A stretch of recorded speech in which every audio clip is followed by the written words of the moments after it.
Birinchi o'ringa mana bu narsani qanday yaratib olishni o'rganamiz. Bu chegarani bilish uchun kerak. Ikki tarafga qoldiradigan bo'sh joylarimizni ko'rib turish uchun. Vid bo'limidan mana bu narsani bosib qo'ysak, shu chiziqlar ko'rinib turadi. Buni ko'paytirish uchun Ctrl bosib, sichqonchani chap tugmasi bilan joyidan ko'chirsak, hozir mana ko'chirsak, mana qancha joy qolayotganini sichqonchani oldigi ko'rsatadi. Masalan, mana shuncha joy qolsin.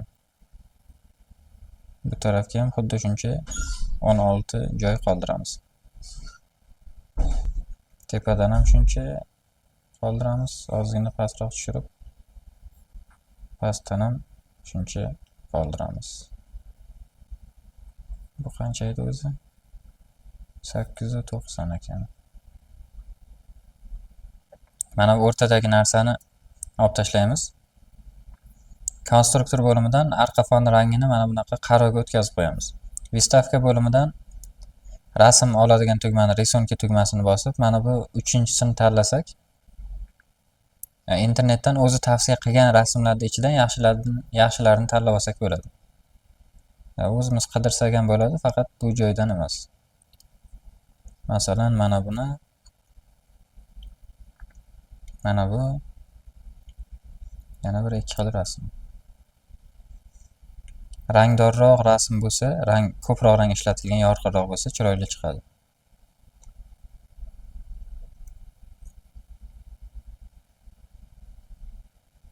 Mana bu.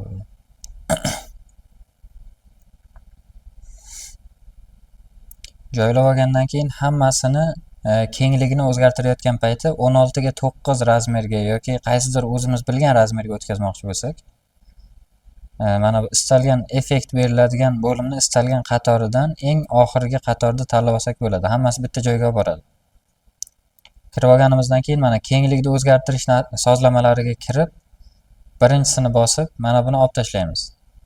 Bu nimaga javob beradi? Mana masalan, men bu rasmni burchagidan tortib, tepaga ko'tarsam, razmer o'zgarmaydi. Faqat o'rtasiga olib kelsam ham o'zgaradi. Ikki taraf bir xil ketyapti hozir razmeri. Endi buni o'chirib qo'ysam, burchagidan tortib tepaga ko'tarsam ham o'zgaraveradi. Mana shu narsani o'zgartira olishimiz uchun kerak bu narsa. Demak, endi hammasini belgilab, eniga ham bo'yiga ham bir xil razmerga o'tkazishimiz kerak. Format risunkadan masalan, eniga 4 sm bo'lsin. Bu bo'yiga ekan, bo'yiga 13 bo'ladi, eniga 4 bo'ladi. Ana uni hammasidan o'chirmadikmi? Xo'sh, mana bu o'chmabdi. Addelni o'chirish kerak ekan. Qaytadan belgilab, format risunka bo'limidan bo'yiga 13, eniga 4 qilamiz. 4 kichik ekan, 5 yozib qo'yaman. Bo'ladi, menimcha 5. Listni bo'yiga o'rtasiga olib kelib, mana shuni chegaraga yaqinlashtirib qo'yaman.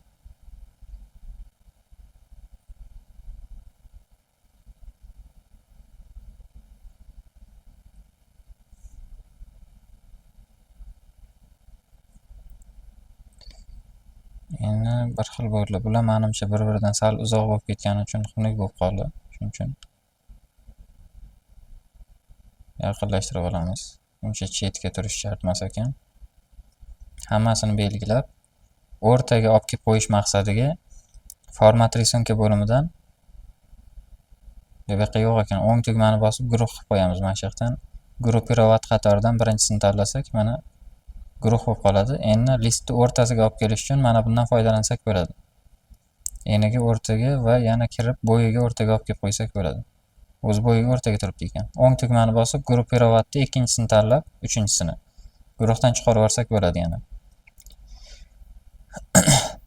Rasmlarning ko'rinishini to'g'rilab chiqamiz. Format risunkadan obrezat tugmasini mana bu zalit qatorini tanlasak, rasmni mana to'g'rilab beradi. Keyingisini ham xuddi shunday qilamiz.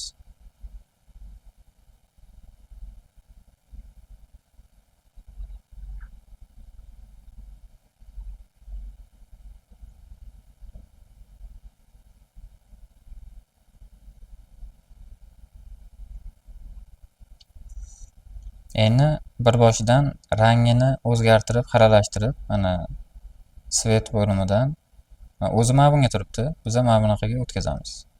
Rangsiz holatga. Keyin effekt beramiz.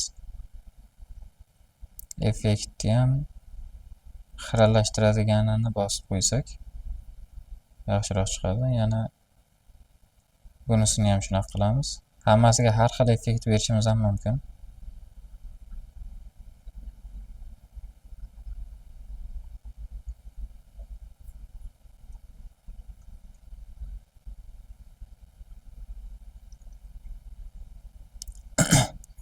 Bizga bo'sh list kerak. 4 ta bo'sh list. Ctrl D ni bosib ko'paytirish mumkin. Endi birinchi listdagi rasmlarni keyingi listlarga ulab chiqamiz. Masalan, birinchisini ikkinchi listga ulaymiz. Vistavka bo'limidan mana buni bosib, bu emas aytgancha.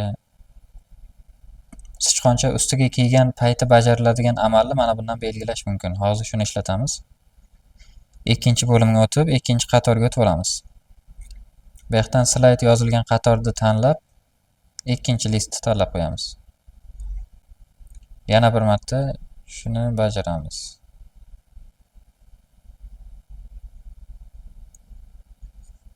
Uchinchi yana kirib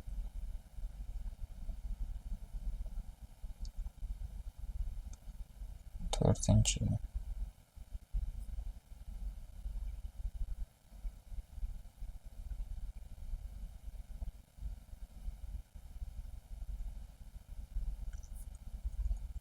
yana bitta narsa qoldi. Rasmni joylashuvini mana shu to'rtburchakka yaqinroq qismidan ko'rinadigan qilib qo'yish mumkin. Format risunka bo'limidan obrazat tugmasini bosib, mana Ctrl bosgan holatga kattalashtirsak, hozir o'xshamadi, qaytadan mana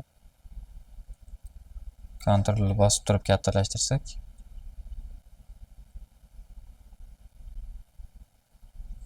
uzoqlashtirib, mana bu tarafga ham ozgina tortib qo'yamiz.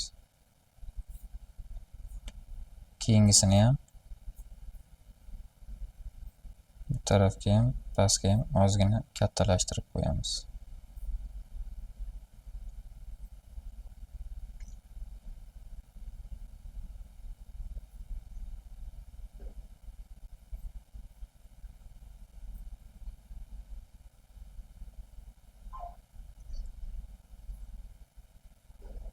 Endi keyingi 4 ta listga transform perexodidan foydalanib, mana bu birinchi listdagi ma'lumotlarni nusxalab chiqamiz hammasiga. Ctrl C bilan bunisiga o'tib, Ctrl V. Ikkinchi listga mana buni ulab qo'yganmiz. Qolgan hammasini belgilab, o'ng tarafga surib qo'yamiz. Chegaraga yaqinlashtirib tekizib qo'yamiz. Bunisini belgilab, format risunkadan obrazat tugmasini bosib kichraytiramiz. Mana shu o'zini razmeriga kelguncha kichraytirib, ko'rinib turadigan qismini mana bu qora chiziqlar bilan mana bu chegaraga yaqinlashtiramiz. Keyin berilgan effektlarni olib tashlaymiz. Oddiy rangi mana bu edi, keyin bu effektni ham olib tashlaymiz. Endi bu perehodga mana bunaqa ko'rinadi. Sichqoncha ustiga kelgan payti mana shu ma'lumot, agar bir aniq boshqa mavzu bo'yicha prezentatsiya tuzayotgan bo'lsak, bu yoqqa sarlavha bilan yozuvlarni ham taxlab qo'ysak bo'ladi shuni ichiga. Qolganlarini ham shunaqa qilib ko'paytirib chiqamiz.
Buni tayyorlash uchun eng muhimi tartibni esdan chiqarmasangiz bo'ldi. Birinchi ko'paytirib chiqay, keyin linklarni ulab chiqaman yoki birinchi ko'paytirib chiqib, keyin birinchi listdagi rasmlarni xiralashtirib chiqib bo'lmaydi bu narsa. Birinchi qilish kerak hammasini, ya'ni tartib bilan.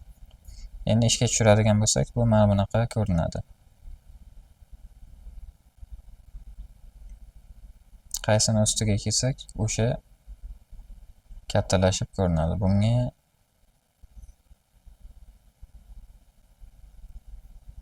tezlik yetishmayapti bunga. Perexod bo'limidan mana shu hammasini belgilab olib, vaqtni qisqartiramiz 75 ga 0.75. Endi rasmlar tezroq ko'rinadi endi.